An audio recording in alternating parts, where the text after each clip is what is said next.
a gente acaba correndo sempre para o lado técnico.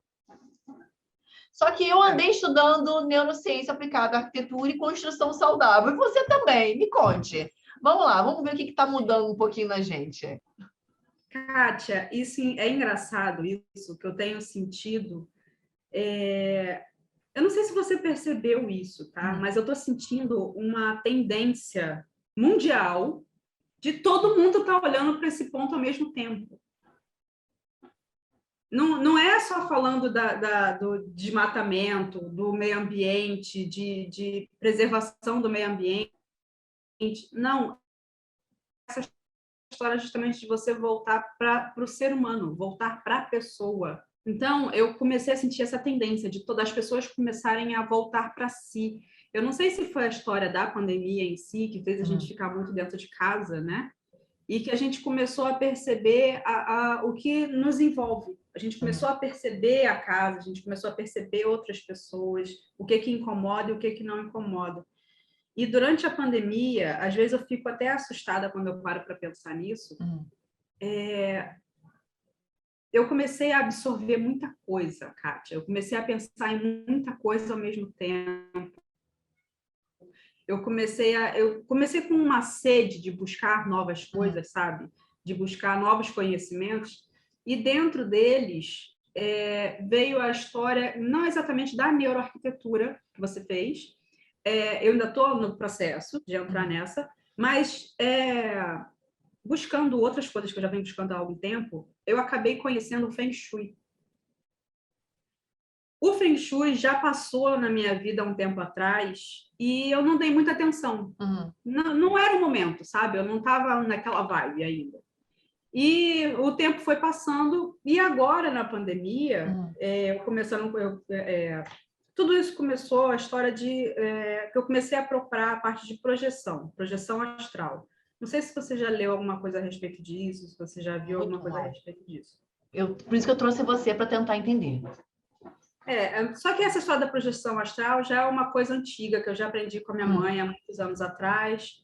E depois que a minha mãe morreu, foi quando apareceu o lupus, né? E desde então eu vim começando a buscar mais saber de mim, né? Buscar saber do eu em si.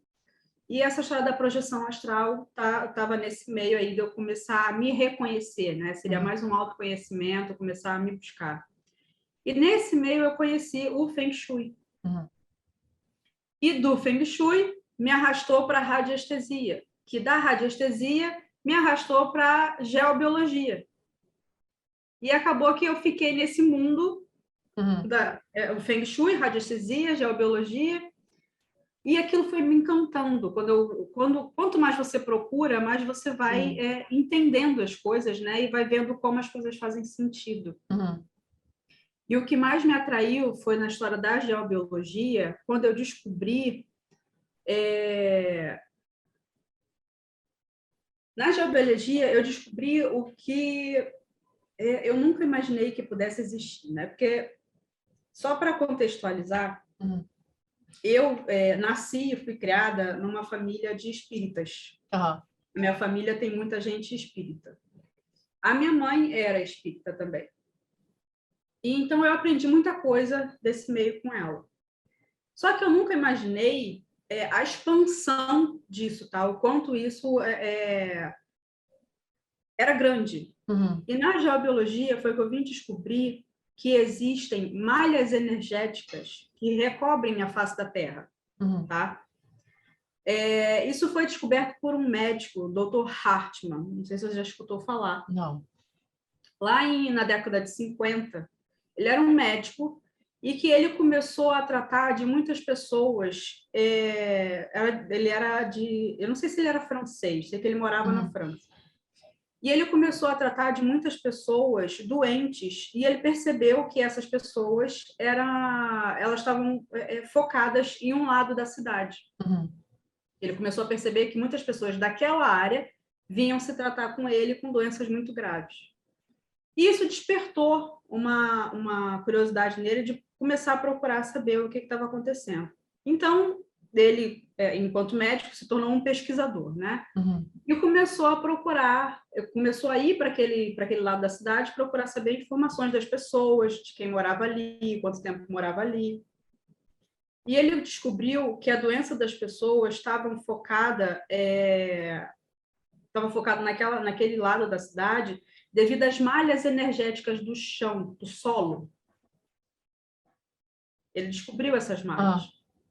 Que existem algumas malhas, mas as mais conhecidas é essa malha que levou o nome dele, Hartmann, a malha Hartmann, e que não é malha, né? São linhas. A linha Hartmann e linha Curry, que são linhas que se cruzam, tá? E justamente nesses cruzamentos, esses pontos de cruzamento, é que existem os pontos nocivos que podem adoecer as pessoas.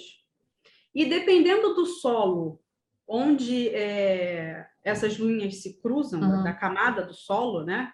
Camada física do solo, onde essas linhas se cruzam, isso emana mais ainda energias nocivas para o corpo humano. E nessa época, ele chegou, durante essa pesquisa dele, ele chegou a fazer testes, né, aqueles laboratórios, com animais, com ratos, inicialmente.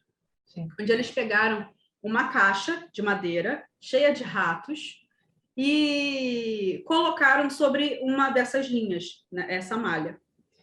E eles começaram a perceber que os ratos não ficavam de um lado da caixa. Eles escorriam todos para o outro lado da caixa. Ninguém ficava do lado de cá. E foi passando o tempo, ele foi continuando esse estudo, até que eles resolveram forçar, eles separaram a caixa e resolveram forçar alguns ratos a ficarem em cima dessa linha, eles não tinham como sair, e os outros ratos de outro lado da linha. E os ratos que ficaram de um dos lados dessa linha começaram a adoecer. Adoecer, até que morriam. E os outros continuavam saudáveis. E foi daí que ele começou a estudar isso. E percebeu foram feitos depois com outros animais, né? Com testes dos animais, os animais não ficavam daquele lado. E foi feito isso. E ele percebeu que nesses pontos onde as pessoas permanecem, se as pessoas permanecem ali por muito tempo, isso vem durante o tempo gerando problemas na saúde das pessoas. E, assim, esse é um caso que, na Europa, isso é muito mais conhecido, né? Aqui no Brasil, basicamente, não chega nada que preste. Mas isso foi muito difundido lá fora, começou a se estudar muito isso em relação à energia do solo, para conseguir tirar as casas em si dessas áreas nocivas à saúde, né? Só que é aquela história, essa malha, pelo estudo dele, essa malha, a gente tem um retângulo, né, de 2 por 2,5. Essa malha passa em toda a face do planeta. Ela tem a direção norte-sul, ela tem... São 2... Como é que eu botei uma conta? É muito pequeno, né? É pequeno, é de 2 por 2,5. Norte-sul, ela tem 2 metros entre uma linha e outra. Leste-oeste, ela tem 2,5. Isso é aproximado, tá? Mais ou menos isso. E são linhas, realmente, que ele foi identificando que elas têm aproximadamente 25 centímetros de largura. São 25 centímetros de largura, cada linha, nessa malha de 2 por 2,5. Ou seja, isso passa em qualquer lugar. Em qualquer e todo lugar da face da Terra, né? E o problema maior são esses encontros dessas linhas e a compatibilização com o tipo de solo, o tipo de terra que está ali. Qual é a camada mais superficial, né? Porque a gente tem a crosta terrestre e isso vai, sei lá, quilômetros adentro. Mas o mais superficial, a camada mais superficial. E foi estudado que em solos mais... como é que eu posso falar? Solos menos permeáveis. Os solos que eles já são muito úmidos, sabe? Aqueles solos muito úmidos já, eles são os piores para o cruzamento dessas linhas. Tem lógica, né? Porque você não consegue fazer circular realmente, porque a água ela dá uma travada. E tem a solos água... também, eu não vou saber agora qual, de cabeça qual é, mas tem solos, por exemplo, no LEED, em outras certificações, que eles, na verdade, tiram pontos, né? Despontuam. Mas eles tiram pontos da sua certificação, ou não dão pontos, ou até inviabilizam a sua certificação, dependendo do tipo de solo. Exato. Então, isso me chamou muita atenção, porque um desses solos é a tabatinga. Uhum. A tabatinga, ela é completamente impermeável, né? Você não consegue, ela é muito... é densa, né? Ela é densa demais. Uhum. E uma coisa que me chamou muita atenção nisso foi que eu cresci... Assim, eu morei a maior parte da minha vida aqui na Tijuca, Ilha do Governador. Mas em um determinado momento da minha vida, eu tinha mais ou menos uns 11 anos, quando a gente foi morar lá em Guaratiba. E o nosso terreno, os meus pais tinham comprado esse terreno, e o terreno estava lá já há séculos, parado e tal, até que a gente começou num problema de uma crise financeira e eles tiveram que migrar para Guaratiba, né? Foi quando a gente construiu a nossa casa. O meu pai é pedreiro aposentado do Banco do Brasil, né? A minha mãe é filha e irmã de pedreiro e mulher de pedreiro. Sim. E ela tinha ela tinha um sangue de engenheiro, sabe? Só era aquele engenheiro que não... que ela realizou na filha. Ela era do constrói e demole, porque nunca planejou, né? Até porque o carioca, eu não posso Nossa casa nunca falar... foi planejada. Eu não posso falar no resto do Brasil, né? Mas o carioca tem um quê de autoconstrução muito forte nele, né? Tem. Isso é muito forte, porque quem mora em casa, então, eu moro em casa, né? Você também, mas a gente tem, você vê a necessidade dos vizinhos fazerem uma construção e aumentarem, mexerem, e é de uma forma meio instintiva, né? Ninguém pede ajuda, não tem contratação. A autoconstrução, não. A contratação só aparece quando dá ruim. Aí eles E a gente resolvem é da procurar. Zona Norte, né? Só para exemplificar que nós somos da Zona Norte, carioca. Então, assim, Aqui só tem quando muito dá mais ruim as casa. pessoas resolvem. E tem muito mais casa, né? Tem muito mais residência Sim, com todas Zona as Norte tem. crises. É muito mais fácil você aumentar e você construir, você fazer uma construção do que você realmente chamar alguém. É bem entendido, infelizmente. A diferença, o problema nessa autoconstrução, né, não seria nem só da pessoa meter a mão para fazer. O problema é que as pessoas desconhecem a nossa legislação, né? Isso não é passado para o público. E aí começa o problema.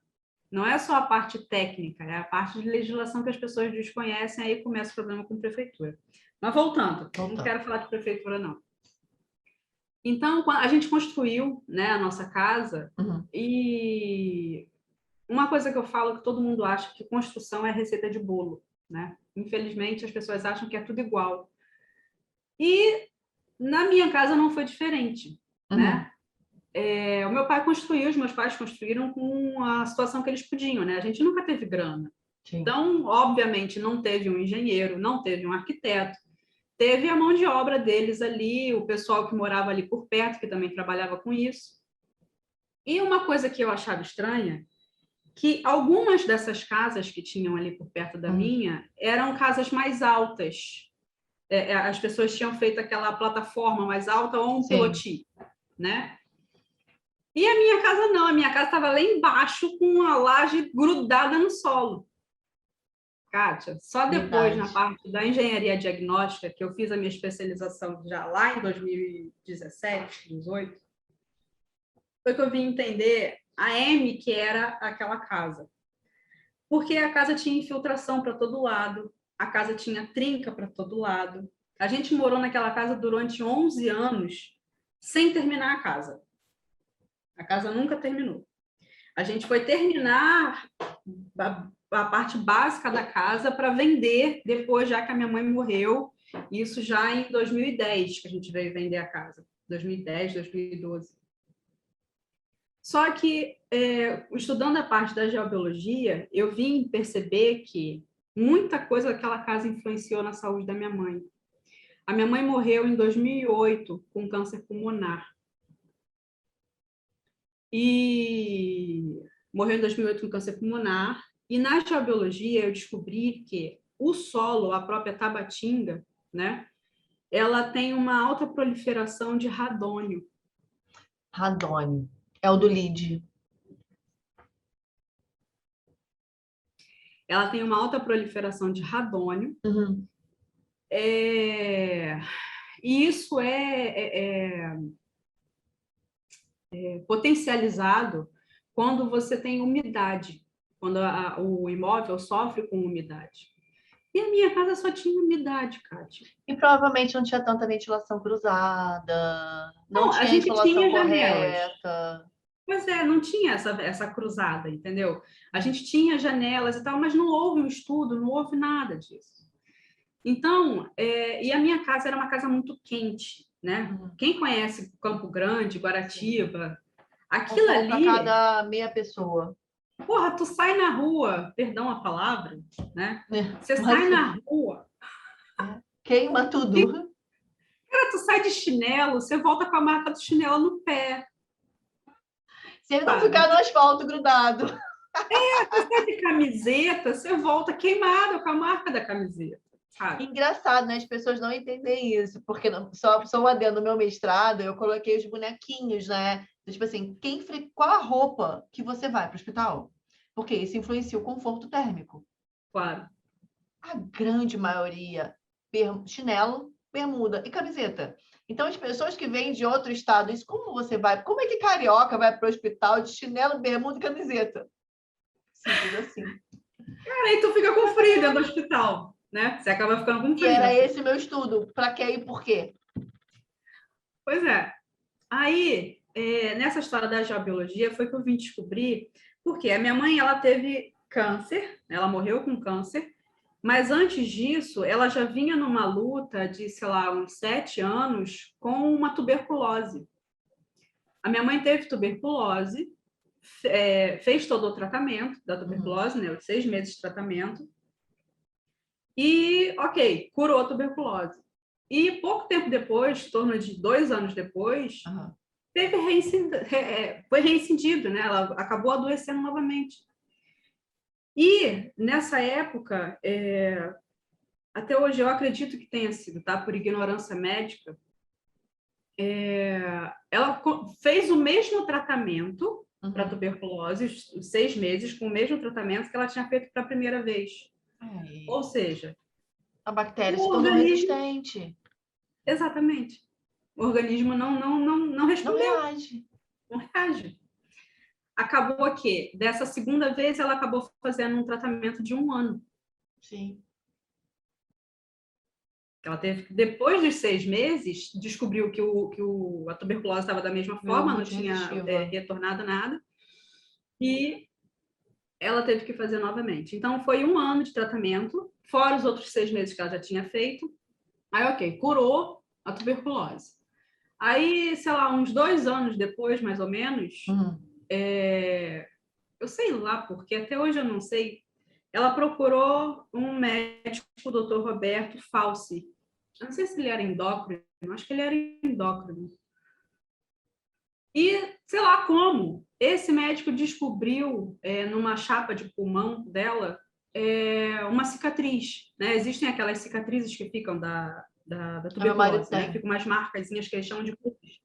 Só que todo mundo achava que aquilo era uma cicatriz. E ele descobriu que aquilo não era uma cicatriz, que já era um tumor. E dali começou de novo a saga dela com o bendito do pulmão, que levou ela em 2008. E agora, quando eu comecei a estudar essa história da geobiologia, foi que eu vim descobrir a história do radônio no nosso terreno. E, na verdade, a gente tem testes, né, de radônio nos terrenos. É que isso não é divulgado, as pessoas desconhecem isso. E como a nossa casa tinha muita umidade, isso foi potencializado.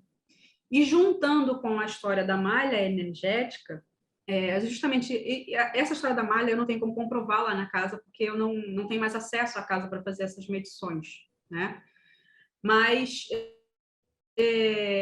certamente uma malha de 2,5 por 2,5 passava dentro da minha casa, porque a minha casa tinha, o terreno tinha 9 por 25, né? A casa, sei lá, e a internet tá ruim? Dando uma da Narcisa. Volta, volta, conta mais da malha. Então,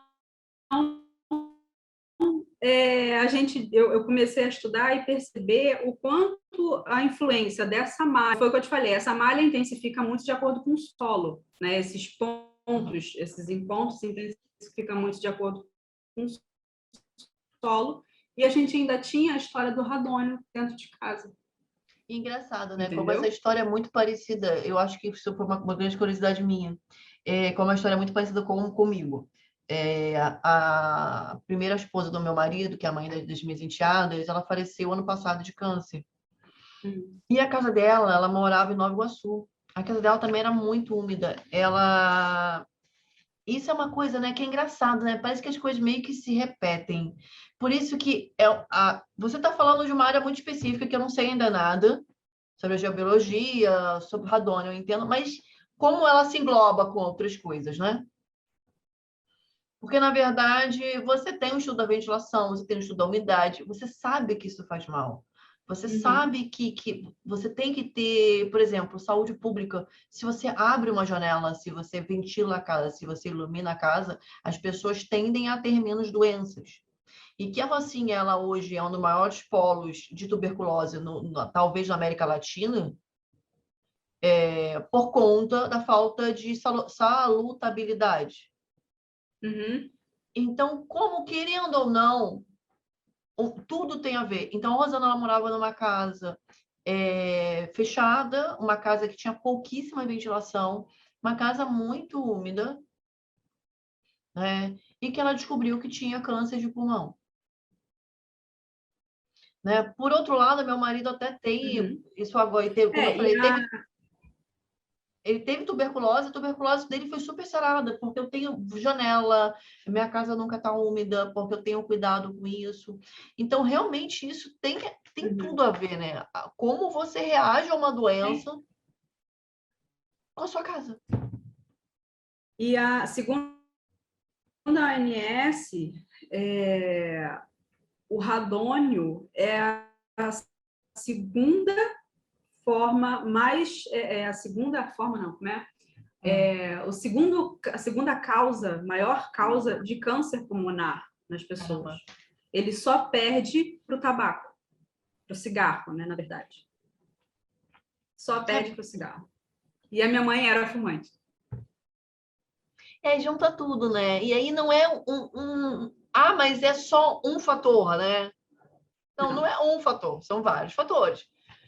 Mas, por exemplo, a Rosana, como é que você pode explicar que a Rosana nunca foi, né, fumante e ela teve um câncer? Então, claro, tem genética, tem tudo. Então, mas será, aí a gente entra, né? Será que se a residência fosse diferente, será que o ambiente, será que o prédio comercial, né, fosse diferente, será que não teria um outro final?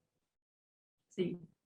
Kátia, nas antigas, né, nós tínhamos o estudo do local para fazer a implantação de uma casa. Não era em qualquer lugar que se implantava uma casa, as pessoas escolhiam o local. Eu sei que hoje, com a urbanização, isso é mais difícil, né? É impossível, porque você tem o lote, e o lote ele te obriga até como você vai implantar a casa e como vai ser a insolação dos cômodos, porque você não tem como criar. Sim. É difícil, tá? Você consegue dar uma amenizada nas coisas, mas você não consegue solucionar. Como, de repente, tentar melhorar, né? Pela geobiologia, tem alguma coisa, tem algum...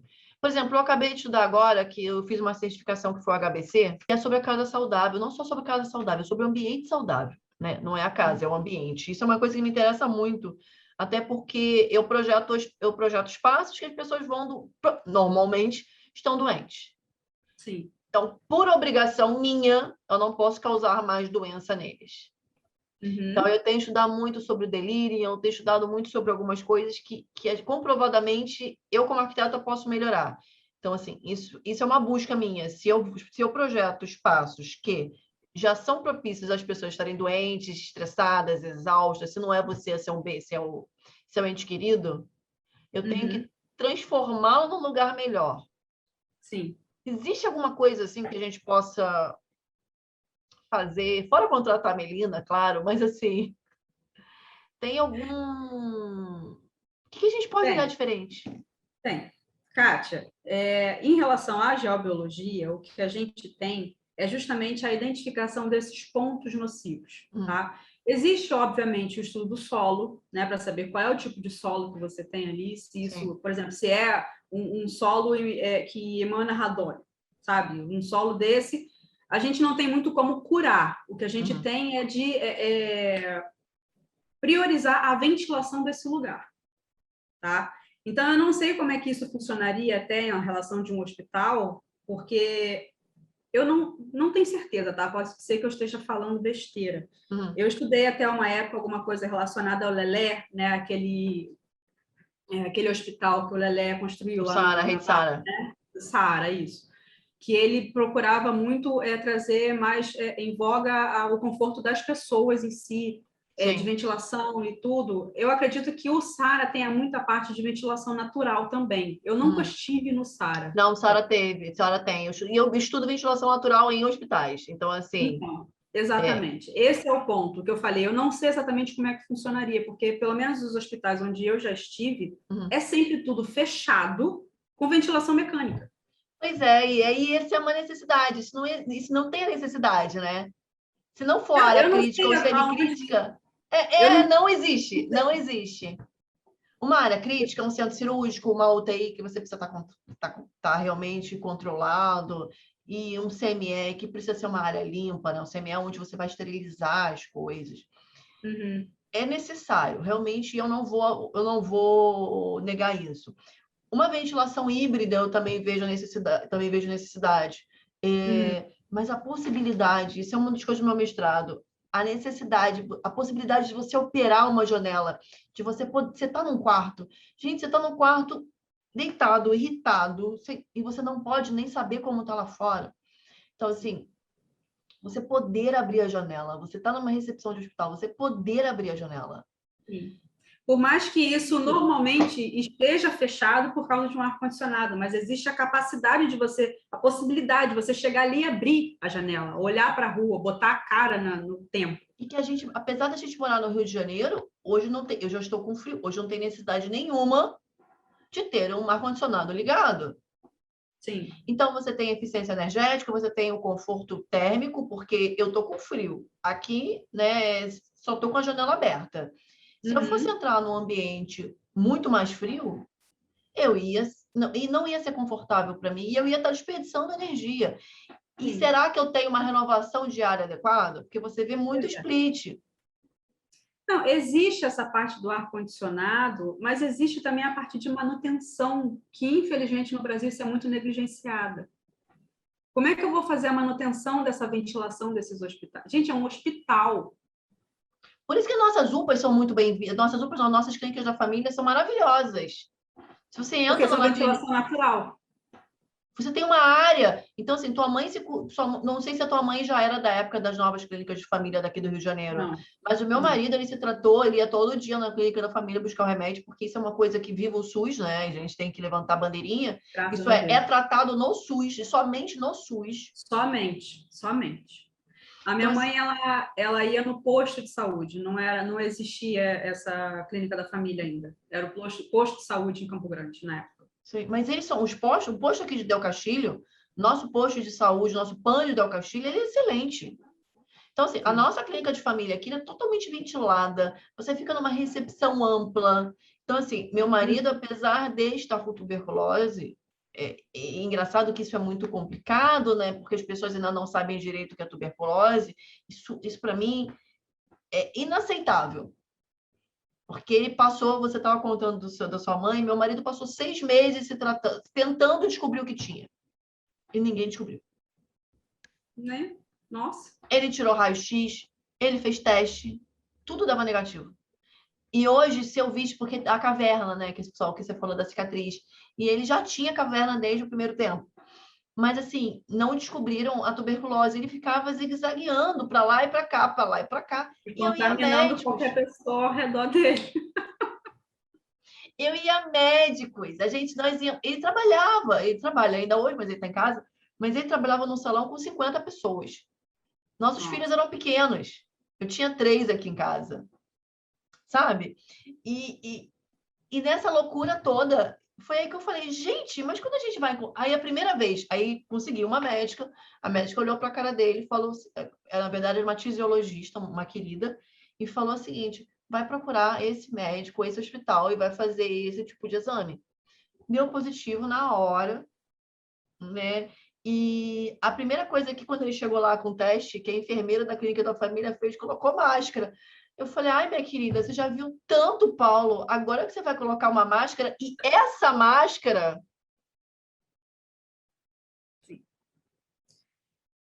Né? Porque era uma máscara cirúrgica normal. Eu falei, essa máscara não vai te adiantar, querida. Aí ela ficou aí, tá. Mas assim, porque ninguém presta atenção. Ele foi em todos os hospitais e é fechado e é lacrado com o split. Split não tem renovação de ar.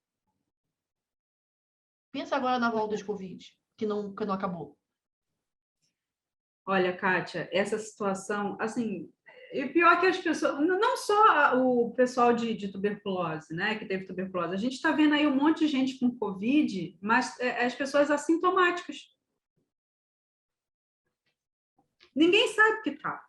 Não. Eu mesma, eu já fiz teste 2 vezes, cara. Eu já fiz teste 2 vezes, aquele negócio. Eu perdi o paladar. Aí no dia seguinte, mas eu sou muito impressionada, sabe? Meu marido é que fala, Melina, você adoece do nada. Porque eu sou muito impressionada. Aconteceu comigo aqui, de eu estar em casa e eu perder o paladar. Não, eu não cheguei a perder, mas eu comecei... Sabe quando você está resfriado, que você não sente direito o gosto das coisas? No dia seguinte, eu estava com febre. Falei, gente, não é possível. Aí eu chamei aquele teste, que é o pessoal que vem fazer o teste em casa, né? Paguei 300 e poucos reais para fazer a porra do teste. Negativo. Falei, bom, graças a Deus que deu negativo. Depois eu comecei de novo, um tempo depois, tive que fazer teste de novo, graças a Deus negativo. Mas ainda assim eu estava naquela neurose. Eu não saio de casa sem máscara de jeito nenhum. De jeito nenhum. Na rua, de máscara o tempo todo e com a porcaria do álcool na mão. Eu virei a neurótica do álcool. Eu moro aqui, a minha casa é tipo sobrado, né? É a parte de cima, tem a parte de baixo e a minha de cima. Sapato fica lá na escada, não entra dentro de casa. Sim. No início da Covid, eu já começava a tirar roupa lá na escada. Não entrava nem na sala com a roupa. Eu dei uma pirada. Eu tenho esses costumes. Desde que a gente, na minha antiga empresa com a Renata, né, a Peixoto, a gente começou a projetar cemitério.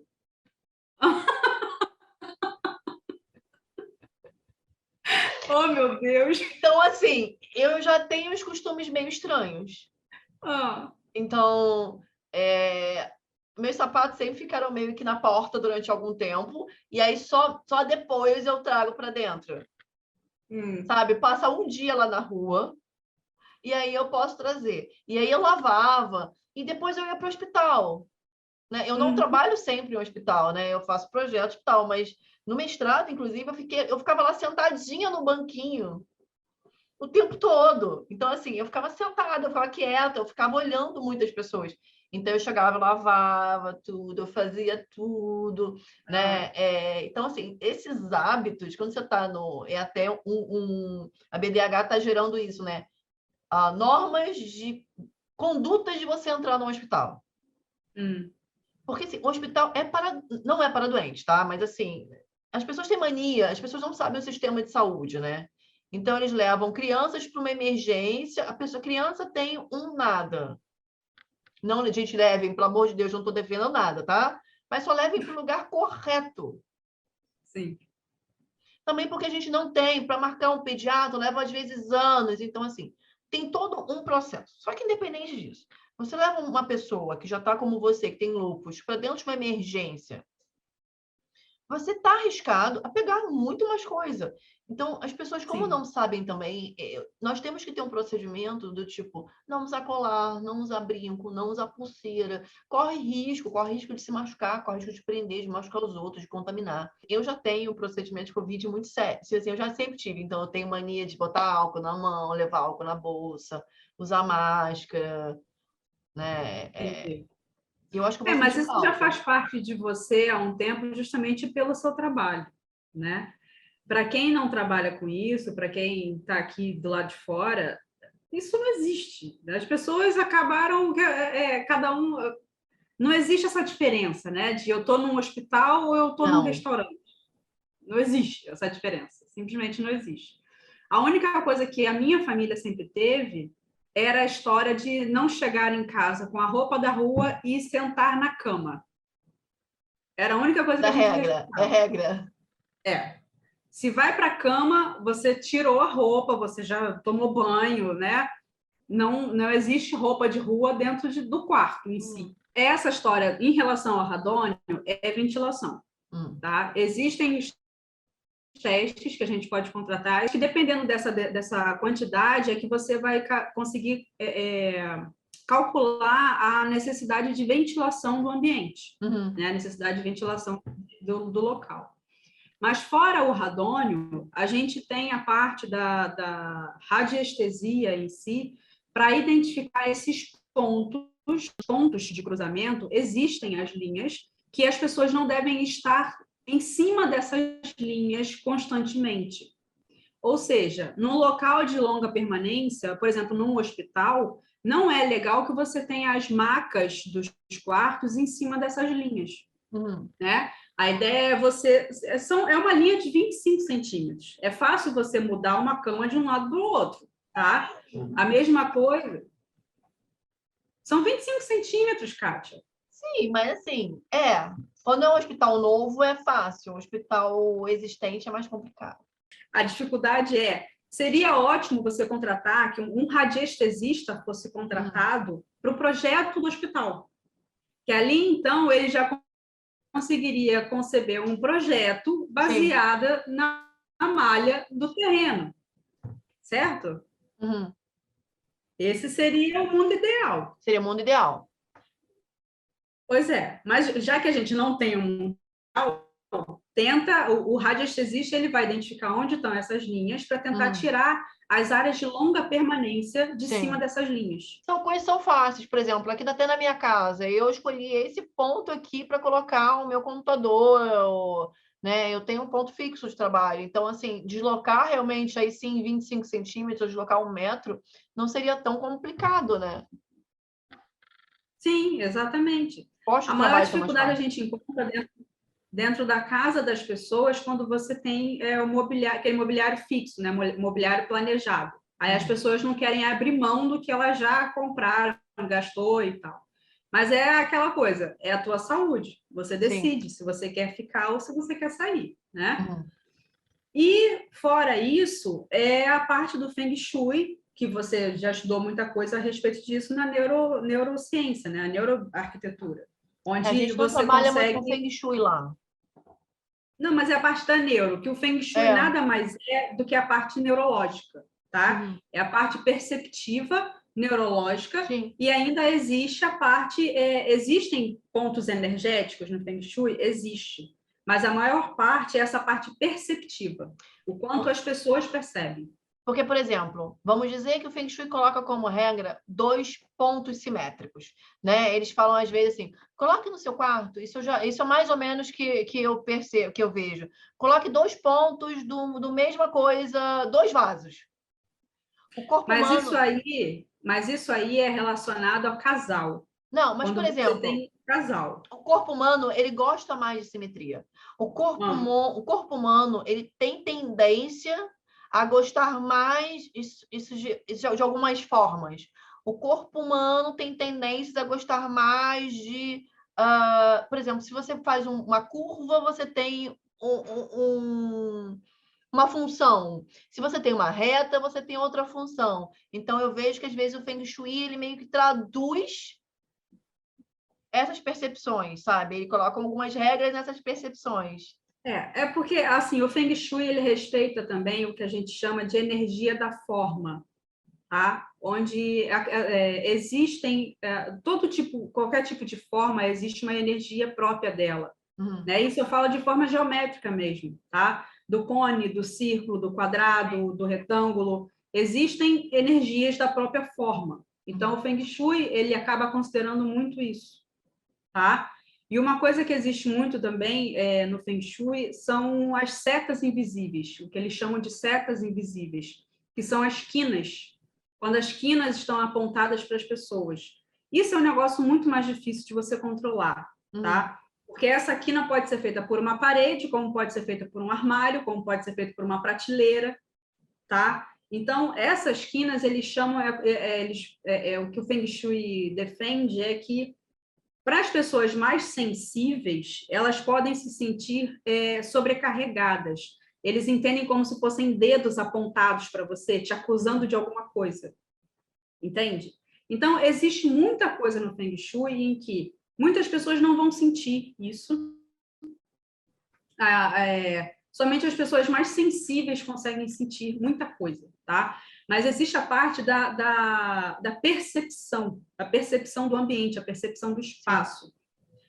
Por exemplo, no Feng Shui, eles falam muito da história do Qi, né? O que é o Qi? Qi ou o Qi, né? Que é chamado. É justamente a energia, é a passagem da energia. E que é muito fácil a gente entender essa passagem da energia quando a gente pensa em ventilação. É como se fosse o vento passando pelos locais, tá? Passando pelos ambientes. Então, uma coisa que eles falam, que defendem muito, é da gente não estar na rota do Qi, não estar na rota de passagem dessa ventilação. Permanecer nessa rota acaba cansando as pessoas. As pessoas acabam ficando sobrecarregadas daquela energia.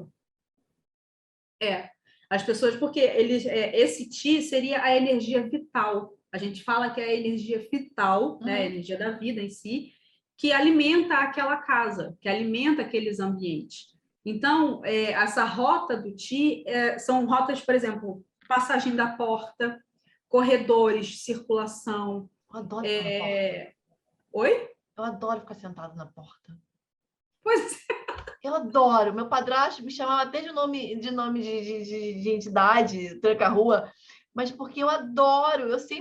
Desde pequena, eu adoro sentar no meio da porta, na soleira da porta. É incrível, incrível. Se ele chamou a atenção, desculpa, eu tive que. Eu amo. Amo. Eu estou na porta, eu estou sentada, sempre estou sentada na soleira. Você hoje, você está trabalhando, você tem o seu escritório. A gente fala se você tivesse a sua mesa de trabalho, a sua cadeira de trabalho de frente com a porta, você vai passar quantas horas ali? Você vai passar o dia inteiro sentado ali. Entende? Então, o que eles falam é isso, de você estar ali num prazo longo, num prazo de longa permanência. Eu tenho ao lado, tenho um pouco mais atrás, tenho aqui do lado também. Tenho 3 portas aqui. Não, ok, mas você está na rota de alguma delas? Tem uma aqui. Você acabou de chegar para trás. Não, eu continuo, porque minha porta tem quase 1,5 metro. A minha porta, ela começa aqui. Tipo assim, não é uma janela, é uma porta. Entendi. Tá, aí a gente teria que estudar o caso, tá? Tem que estudar a situação aí exatamente onde você fica. Então, a ideia é de você não permanecer nessa rota. Então, em relação ao Feng Shui, relacionado ao hospital que você está falando, é mais a parte das cores. Querendo ou não querendo, as cores influenciam muito a nossa percepção das coisas. Muito, tá? muito. É a percepção das coisas, é o nosso sentimento, tá? As nossas emoções. A gente, às vezes, ignora isso, né? Mas as cores influenciam muito. Os objetos que estão ao nosso redor, por exemplo, a história de... Você estava falando aí das formas. Os objetos em círculo te incomodam menos que os objetos quadrados. Sim. Eles incomodam menos, né? Às vezes você nem percebe a presença de alguma coisa redonda ali do teu lado, mas se tiver um quadrado, um retângulo, você percebe. Sim. Então, são coisas que é mais da percepção ao redor, né? E a gente defende muito a história de você ter vegetação dentro dos ambientes, que é o meu próximo ponto de estudo. Eu quero estudar mais essa parte da biofilia. Eu ainda não parei para estudar isso, mas eu quero estudar. Então, essa parte de você ter vegetação, é a parte de você ter elementos naturais perto. Por quê? A vegetação é um ser vivo. Sim. Existe uma energia ali. E aquela energia pode te ajudar em diversos momentos, tá? A energia das plantas. Daí a gente já começa a falar só a energia das plantas, a energia das pedras, né? A energia dos cristais. Você tem um monte de outras coisas. Tudo é energia, Kátia. Engraçado, né? Você é altamente espiritualista, você falou que você veio de uma família espírita, provavelmente você é espírita, né? E você está falando... Não, assim, provavelmente ou cristã. Aí você está vindo falar com uma pessoa que adora uma evidência científica, que não acredita numa energia, mas acredita numa energia meio que relativa, que não tem religião, não tenho religião formada, eu tenho uma fé e tenho uma crença, mas não tenho religião. Então, assim, me considero como agnóstica hoje. E a gente fala a mesma língua, né? Sim. Porque, assim, eu vou te falar sobre Uric, eu vou te falar sobre evidências, design baseado em evidência, eu vou falar da relação interior-exterior, vou falar da minha própria dissertação, que eu tive o prazer de perguntar, de questionar 50 pessoas, perguntando o que ela mais gostava, o que ela percebia do ambiente, o que ela percebia da janela, do conforto, do tempo, de tudo. E eu estudei bastante sobre isso. E eu acredito, sim, na biofilia, porque eu acho que o contato com a natureza, o contato Ai, a gente está cansado um pouco de ser máquina. Sabe o que eu penso, Melina? Sim. Eu acho que a gente estava transformando. Você me perguntou por que essa volta, né? Agora eu vou dar um pouco da minha opinião, porque eu consegui digerir. Agora que eu estou começando a digerir essa tua pergunta. Eu acho que a gente cansou de ser máquina. Sim. Eu estava me lembrando de uma empresa que meu chefe falava assim, nós temos arquitetos 24/7. Do tipo, a gente não vivia. Isso não é vida. Isso não é vida. A gente não vivia. Eu tocava 50, 60 obras. Como? Eu não sou uma máquina. Eu não sou uma máquina. Sabe? Eu tenho... Tanto é que eu não sou uma máquina que eu capotei o carro a 60 km por hora do nada. Você cansa.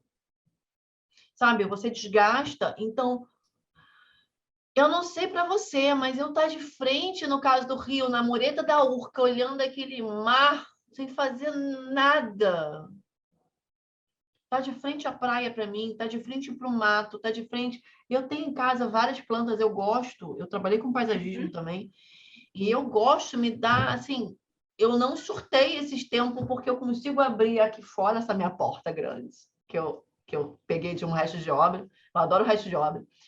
E consigo sair, consigo respirar, consigo ver passarinho, eu consigo ver o sol, ver o céu. Gente, isso é...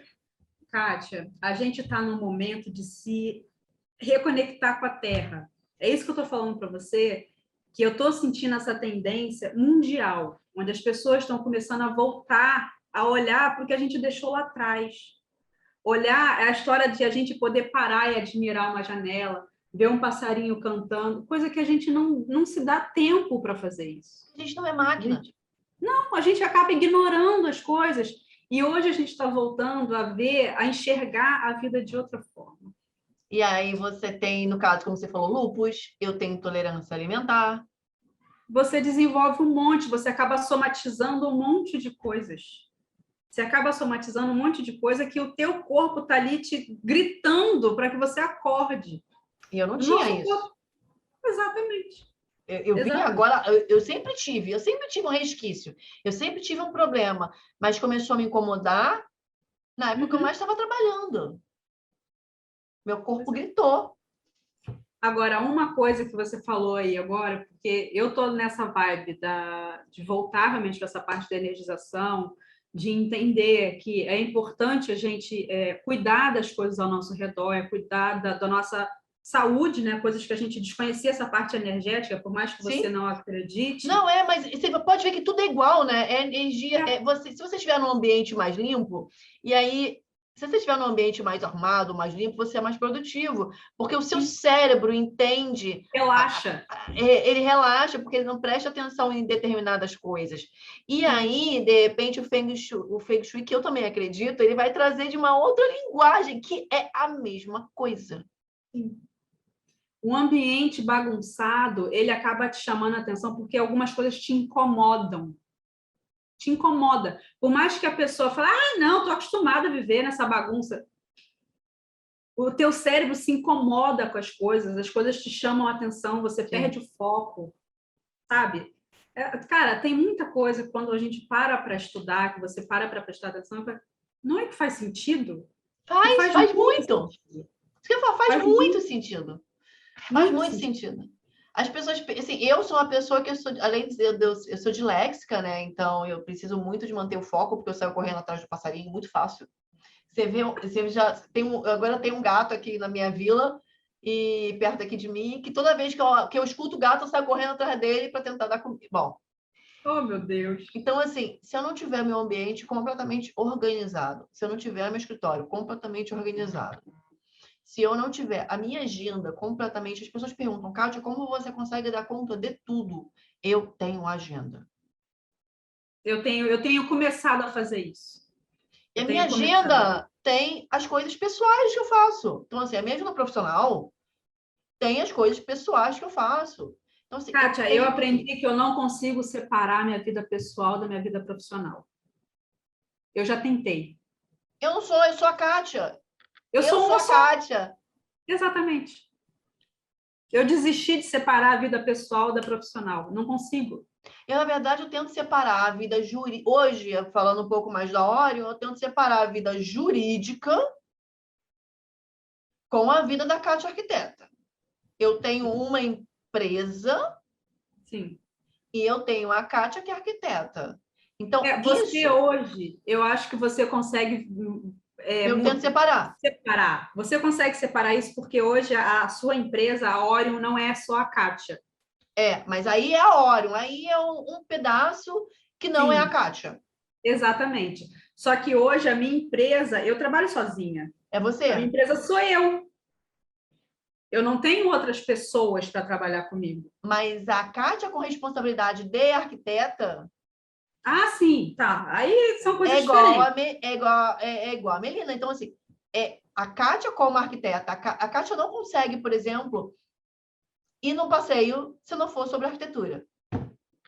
Kátia, você não vai conseguir entrar em lugar nenhum e não perceber que um lugar não é ventilado, não perceber que um lugar tem bagunça.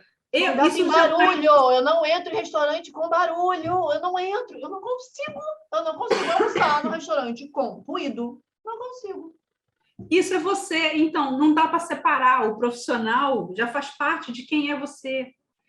Hoje, eu estou nessa né, voltando para as raízes e tal, o Feng Shui, a geobiologia, mas eu tenho a minha especialização da engenharia diagnóstica.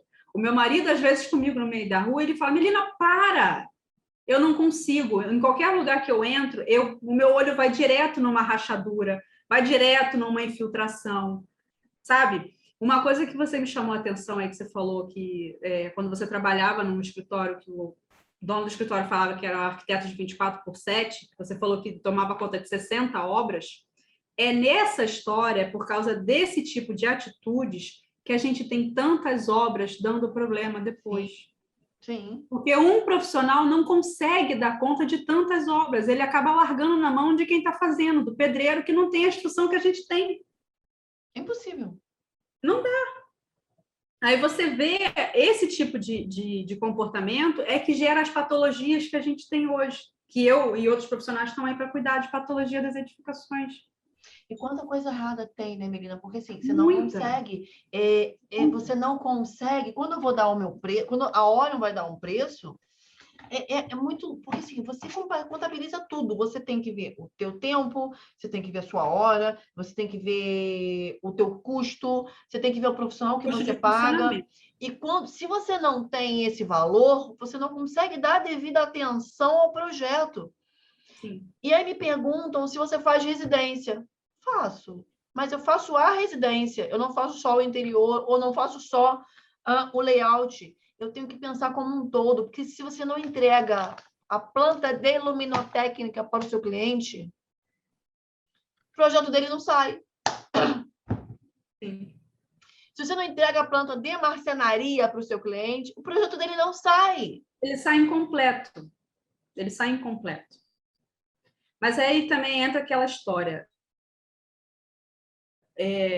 A gente não consegue ser um profissional completo. Um profissional só não consegue fazer tudo sozinho. É daí que vem a história de você ter uma equipe, um multidisciplinar, para trabalhar fazendo cada Você não um na faz sua nada sozinho. especialidade. Hã? Você não faz nada sozinho. Você estava falando do Lelé, eu tive a oportunidade de chamar a filha do Lelé, a Adriana, num evento da BDH para o IA. Né? Quem não sabe, a BDH é a Associação Brasileira para o Desenvolvimento do Edifício Hospitalar, que eu estou como diretora regional do Rio de Janeiro. E na UIA, que é a União Internacional dos Arquitetos, que foi agora esse ano, nós fizemos alguns eventos. Ela deixou isso completamente, sim, claro e específico. O Lelé é um grande arquiteto. Ele era um grande maestro, o pai dela. Só que ele não era só... Ele poderia ser um grande arquiteto. Ele poderia ser, e ele é, tá? Mas ele era um grande maestro. A equipe inteira, a orquestra inteira dele era espetacular. Todos pensavam no ciclo de vida do produto, no reuso, na reutilização, no canteiro de obra, na padronização, na construção, na modulação do hospital, em como vai ser feito o teto, em como vai ser feito a maca, em como vão ser resolvidos os níveis. Gente, não tem como você pensar nisso sozinho. Um ar-condicionado, engenheiro mecânico, tudo. Hoje, eu estou trabalhando mais nessa parte de uma arquitetura holística, que não deixa de ser a fase de qualquer arquiteto. Isso é uma boa arquitetura. Eu só estou englobando a parte energética, que muitas pessoas desconhecem. O arquiteto é um profissional holístico. Sim. É o todo. Ele tem que olhar para tudo. Um arquiteto, ele não pensa só nas paredes. Ele vai pensar em como aquelas paredes vão ser usadas, o porquê que aquela parede está ali. É tudo, é tudo. E eu acho tão difícil a gente nichar, né? Quando falam assim, você tem que nichar. Eu trabalho com uma arquitetura para a saúde. E aí, ontem mesmo, a gente teve na BDH um evento de redes sociais. Você tem que nichar. Mas, caramba, eu trabalho para a saúde. Não, eu até concordo que você tem que nichar. Tipo, tem coisas que eu não sei fazer e que eu não sei se eu quero saber fazer. Mas eu trabalho com arquitetura para a saúde. Então, assim, uma pessoa, como foi o nosso caso, nós tivemos uma residência que a pessoa caiu e nós tivemos que adaptar a casa dele inteira para a necessidade específica dele, que ele poderia ficar ou morando ou num leito permanente ou numa cadeira de rodas, como ele está hoje. Então, a residência dele foi programada e para ser tratado por home care, tratado por enfermeiros. Ele não tem familiar perto. Então, ele seria tratado por home care. Eu vejo isso uma arquitetura para a saúde. Eu não vejo isso uma residência. Mas é um nicho. É saúde. É saúde. É saúde. Não é uma arquitetura de luxo. Eu não trabalho... Que pode ter luxo. Pode ser uma arquitetura de luxo, mas não é uma arquitetura só visando luxo. Mas essa aí é a história. Você trabalha pensando na saúde. Quem trabalha pensando no luxo vai ser um braço da sua equipe. Exatamente. Não é mais a sua cabeça. Porque eu não sei fazer. Imagina, eu que gosto de sentar na soleira. Acabei de falar que eu adoro sentar na soleira. Cara, eu adoro botar o pé no chão, na lama, sabe? Na terra, no chão molhado. Eu tô descalça, eu vivo descalça o tempo todo. Eu também. Foi o maior problema da pandemia, o meu pé, porque meu pé tá acabado. Não, no inverno eu tenho dificuldade de andar porque assim, tem parte da minha casa que é taco. E tem tipo os quartos, né? São taco. Sim. Mas as áreas comuns é piso frio. Então, no inverno eu tenho problema. No inverno eu acabo calçando um chinelo que eu não consigo, me incomoda. Mas fora o inverno, eu tô sempre descalça. Sempre descalça. Eu adoro isso. Não, me incomoda. O frio me incomoda. Bom, ninguém. Mas então, são 10h30. Vamos começar a terminar, porque senão já são 1h30 conversando. Daqui a pouco a gente está cansado também. Só mais uma coisa. Sim. Só mais uma coisa. Que você falou aí da história de nichar. É isso, para mim está sendo o maior problema hoje, porque eu não sou uma pessoa nichada. Cara, eu demorei muito tempo para conseguir entender o que era nichar em si. Porque eu acho que para o arquiteto isso é difícil, porque a gente tem um leque absurdo, né? Você tem um leque absurdo e você, enquanto profissional, você tem que pensar em muita coisa ao mesmo tempo. Então, é um pouco mais complicado para o arquiteto conseguir fazer isso. Mas, assim, tem pouquíssimo tempo que eu descobri que a gente não precisa simplesmente nichar tanto como o mercado pede, como o mercado diz que a gente tem que nichar. Há pouquíssimo tempo eu descobri, isso é uma coisa que na época, a primeira vez que eu escutei essa palavra, eu falei, que porcaria é essa? Eu descobri que eu sou um profissional multipotencial. Uau! Gostei dessa palavra. Porque quem é arquiteta, eu acabei não falando, né? Quem é essa arquiteta? Quem é você? Quem é você? Kátia, eu consegui definir quem sou eu tem pouquíssimo tempo. Tem pouquíssimo tempo. Justamente aquela história que eu falei, eu não consigo mais dividir a Melina da arquiteta. E eu só conseguir perceber isso há pouquíssimo tempo. E essa história do multipotencial, eu descobri por quê. Eu já trabalhei com projeto de prefeitura, que hoje eu não estou mais afim, mas já trabalhei com isso. Daí eu passei a procurar a história da diagnóstica. Por que eu fui procurar diagnóstica? Porque eu vivi numa casa cheia de problemas. Eu cresci numa casa cheia de patologias e fui buscar a resposta dentro da arquitetura e não encontrei. Eu vim encontrar depois na engenharia diagnóstica. Sim. Eu cresci numa família de espíritas, mas eu não via essa parte, eu conseguia ver a parte de espiritismo como espiritismo em si, como energia do além e tal, do universo, mas eu não conseguia identificar isso no meio profissional. Eu não conseguia linkar uma coisa com a outra. E hoje eu estou fazendo disso o meu negócio. Eu estou juntando a engenharia diagnóstica, a arquitetura e a energia, a parte energética de tudo. E olha o quanto você estudou. Hã? E olha o quanto você estudou. E olha quanto você... Será que você... vamos trabalhar com a biofilia. Né? Hoje em dia tem um movimento muito grande, por exemplo, até a neuroarquitetura. Mas, assim, vamos falar de um nicho que é a biofilia, que você comentou. Vamos trabalhar só e somente só com a biofilia. Não dá. O que é só a biofilia? A biofilia você tem vento, você tem o sol, você tem o interior e exterior, você tem a percepção, você tem as técnicas construtivas. Exato. Então, você não consegue ter uma coisa só. Não. É o que eu falo, não dá para você nichar, como as pessoas dizem que a gente tem que nichar. Eu acabei unindo várias coisas para entregar um serviço.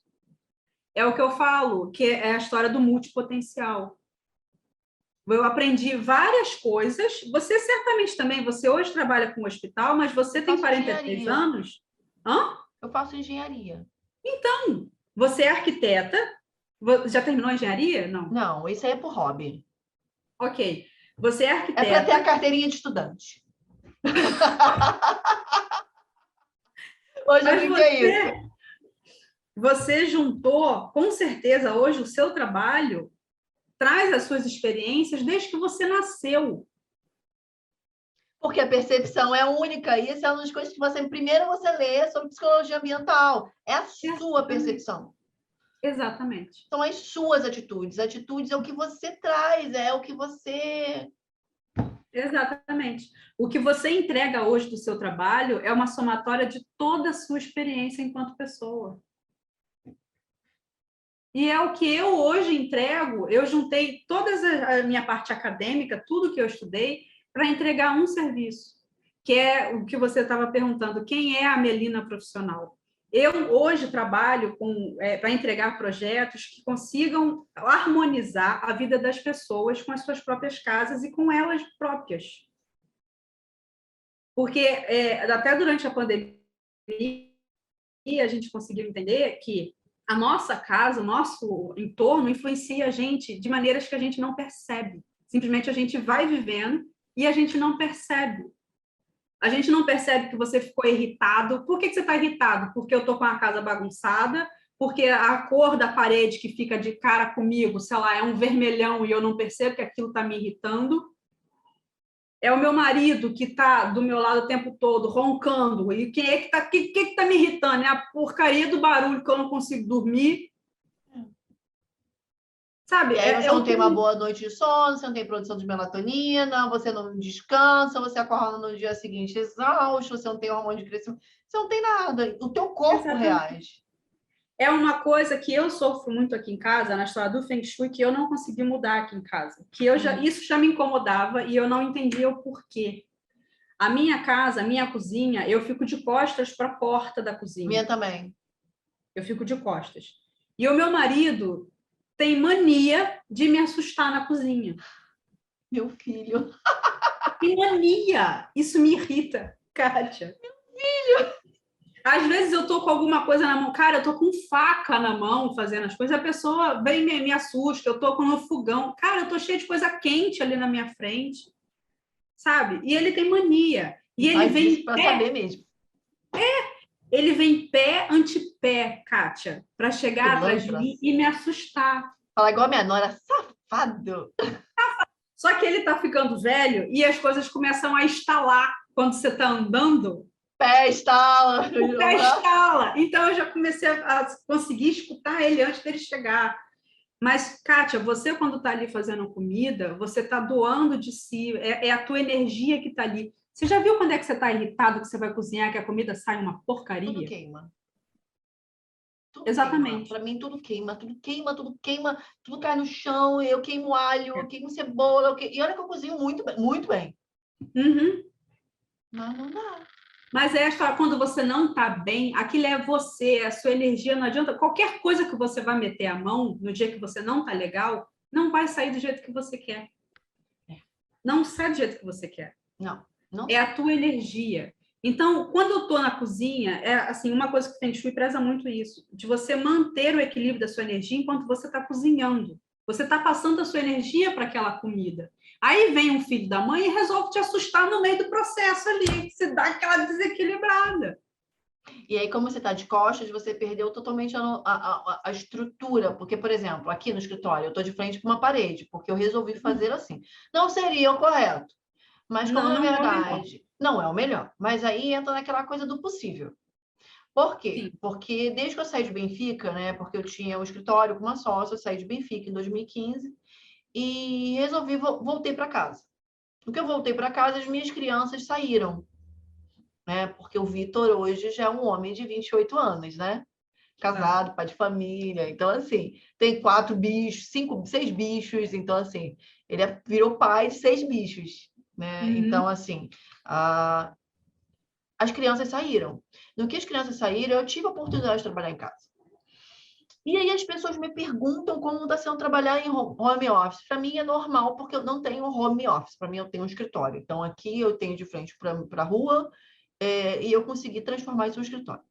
E aí você fala, você sente saudade de trabalhar na rua? Eu falo, não. Sinto, entre aspas, sinto saudade de ter contato, sinto saudade de poder te visitar, sinto saudade de beber um café, sinto saudade de encontrar as pessoas, sinto. Mas, como você não acabou de falar... Fora de casa. Infelizmente, eu não sei separar a Kátia, arquiteta, da Kátia, pessoa física, infelizmente. Então, assim, eu adoro estudar final de semana. Eu adoro ficar aqui depois do horário, tendo algum bate-papo, tendo algum evento, tendo evento da BDH. Ontem eu tive evento da BDH, hoje eu vou ter evento da BDH. Segunda-feira eu tenho um grupo de estudos. E é tudo ligado à arquitetura para a saúde. Então, como é que eu vou sair de casa? Como é que eu vou sair de um lugar às 7, 8 horas da manhã e vou chegar em casa às 11 horas da noite? O home office ele tem um lado bom e um lado ruim. Mas aí não é o escritório. O problema maior é esse. Sim, é o que a Kátia gosta de fazer, é o meu lazer. Sim, mas o que eu estou falando do lado ruim isso é o que você gosta de fazer. Porque eu já me peguei nesse lado ruim, tá? É isso que eu estou falando. Isso é o que você gosta de fazer. Depois do horário de trabalho, você continua fazendo outras coisas que é o que você quer fazer. O problema é quando você... quando eu quero, é porque eu quero. O problema é quando você está cheia de trabalho e que você não consegue terminar, o seu dia de trabalho foi pouco para você entregar o que você tem que entregar, que é a história do que eu tenho que entregar. E quando eu tenho isso dentro de casa, não necessariamente eu estou querendo fazer aquilo, mas eu tenho que entregar. Então, você sai do escritório, você fica com a consciência pesada que você tem coisa para fazer e você saiu. Muitas vezes eu não saía por essa dor na consciência. Por isso a minha agenda. Hoje em dia... Não, sim, mas o problema é você conseguir... Agenda. Eu tenho, Claro. eu cumpro. Pois é, o problema é cumprir essa agenda. Eu tive tento cumprir. muita dificuldade com isso. Eu tento cumprir. Eu tive muita dificuldade. Eu abro mão de poucas coisas. Eu sei exatamente, por exemplo, eu sei exatamente até mais ou menos assim, a parte da manhã seria toda para a gente poder conversar, e aí eu ia parar para almoçar, a parte da tarde eu tenho que fazer outra coisa, e eu só coloco metas possíveis. Uhum. E eu coloco até ligações, eu boto do it, ligações, o que eu preciso fazer, o que eu não preciso fazer, etc. Tal. Sim, mas é legal quando eu tenho muita dificuldade nessa organização, tá? Hoje você consegue, não sei se você sempre foi assim, tá? Na verdade, eu tive que fazer isso, porque senão eu não ia sobreviver, eu ia morrer fazendo qualquer outra coisa. Eu estou aprendendo a fazer isso. Porque muitas vezes eu faço agenda, mas é tipo, eu faço uma agenda que eu acabo não cumprindo, eu atropelo aquela agenda para fazer outras coisas que surgem na emergência. Mas aí eu já sei. E aí eu deixo um gapzinho e eu já coloco para outro lugar. Então, assim, eu não fico tão agoniada que eu movo, entendeu? E eu vou... Cara, isso aqui não é tão... Assim, infelizmente, a gente tem que ver o que é urgente, o que você quer fazer e qual a tua prioridade. Uhum. Mas então, aí, às vezes, a gente bate naquela história do que eu quero fazer e do que eu preciso fazer. Aí, às vezes, eu acabo dando prioridade ao que eu quero fazer e deixo de lado o que eu preciso fazer. Sim, mas aí eu tenho prioridades que eu tenho... É complicado, é muito complicado, é bem complicado gerenciamento de tempo. E assim, eu tenho que ser bem chata com todo mundo, sabe, menina? Porque eu acho que... uma coisa que eu ensino para todos aqui. Ninguém mandou você querer ser arquiteto. Vocês quiseram ser... Vocês não estão querendo ser arquiteto? Principalmente as meninas. Vocês não querem ser arquitetas? Queremos, porque somos só meninas. Você querendo ou não, somos só meninas. Hoje. E pelo menos o quadro fixo, né? E aí, o que acontece? Vocês querem ser arquitetas? Queremos! Ou vocês correm atrás, ou vocês vão nadar e morrer na praia. Eu não vou ficar batendo, chicoteando, falando uma coisa. Simplesmente não vai servir, mas nem vai servir para mim, não vai servir para o mercado. Uhum. Temos um prazo até sexta-feira para entregar. É possível? É possível. Então, vamos dividir o horário, vamos dividir todo mundo, vamos trabalhar? Porque também não adianta eu dar nenhuma meta impossível para as meninas. E para mim também. Melina, então você me contou quem é você, né? E o que você quer para o futuro agora? Só para acabar, só para a gente poder terminar. O que eu quero? Eu quero justamente o trabalho que eu pretendo, né? Que eu estou iniciando agora. É justamente eu conseguir trabalhar. Eu quero trabalhar com residencial, tá? Com residencial, onde eu consigo trazer equilíbrio, né? Conseguir trazer equilíbrio para as pessoas em si. É óbvio que cada um tem a sua genética, né? Tem o seu psique e tal, mas eu conseguir fazer com que a gente tenha no imóvel uma parceria de equilíbrio, onde o seu imóvel consiga te ajudar a conseguir da vida o que você pretende, né? Que ele não seja um obstáculo no teu caminho. Porque, assim, quando o teu imóvel está em desacordo, ele vira um obstáculo no seu caminho. Entendeu? Incrível. A história é remover pedras. Gente, é muito legal, né? Porque, assim, a gente já se conhece há 6 anos, já até olhei aqui a data agora, criada. A gente se conhece há 6 anos, Não, tem mais de 6. Foi o quê? 2015? 14? Então tem 7 anos. E como a gente mudou, né? Acho que foi 14. Como a gente mudou, né? Muda. Que legal, né? Eu estava pensando como a gente evoluiu. Hoje. Mudamos muito.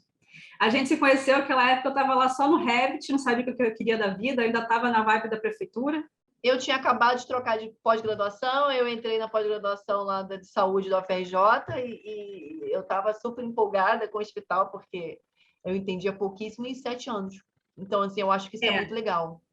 Não, isso é muito bom, que você conseguiu já saber do que você queria lá atrás, há 7 anos. Eu não sabia. Na verdade, mas assim, meu tempo só foi. Eu só consegui. Mas quanto tempo eu fiquei sem saber também o que eu queria? Pois é. Bom, eu hoje estou com 36. Eu tenho Então, eu acho. 43. E na Então, época esse que você. gap. Não, na época que você decidiu o que você queria, a gente estava mais ou menos na mesma idade. Eu estou com 36 hoje, Pois é. né? Então, Você chega aos hoje eu consegui 43 encontrar. assim, eu. Gente, eu tô Hoje eu brincando. consegui encontrar e o interessante é eu perceber uma coisa. Eu falei, cara, é Mas muita aí. coisa do destino. De eu conseguir perceber que o que eu estou querendo fazer hoje é o Aham. que me acompanha desde criança. Foi o que eu falei com você, eu nasci numa família de espíritas. A gente sempre trabalhou com a energia das coisas, sabe? E eu nunca consegui linkar isso a uma vida profissional. É óbvio que são tratamentos diferentes, né? Mas é a mesma Mas coisa. é a mesma coisa, tudo é energia. Bacana. Obrigada, Melina. Obrigada. Muito obrigada. A gente Eu que vai, com agradeço. certeza. É uma coisa que eu também busco, eu busco muita pessoa, sabe? Eu acho que quando você falou, né, de saber o que eu quero, nem eu sei às vezes o que eu quero. Mas sabe uma coisa que realmente eu quero? Hum. Que a minha arquitetura não faça mal para as pessoas e que eu faça um pouquinho de bem para as pessoas. A gente está querendo a mesma coisa. E uma coisa que eu estou pensando aqui agora, que a minha arquitetura é voltada para prevenir doenças. E a tua tá a gente está na mesma vibe, Kátia. É a mesma vibe. É a mesma coisa. Então, isso... Mas assim, e o que que a gente quer? É só isso. Mas o que que envolve tudo isso? Ah, Aí. aí é outra história. Aí. Tá bom, Melina. Muito Tá bom? obrigada. Eu vou encerrar Obrigada a você. aqui. E aonde que a gente se acha? Tá, o que eu estou fazendo hoje, eu tenho a parte da diagnóstica, que eu continuo com as minhas vistorias, né? É lá no Melina Silva Arquitetura, quem quiser procurar lá no Instagram, Melina Silva Arquitetura, melina.silva.arquitetura. Melina Ponte E Silva. essa parte das casas, né, da parte energética, vibracional, eu montei uma segunda etapa da minha empresa, que é do Estúdio Mapu. E eu te Estúdio perguntei, né? O Mapu, que que é Mapu? De exato. novo, o que que é Mapu, Mapu? Mapu significa terra.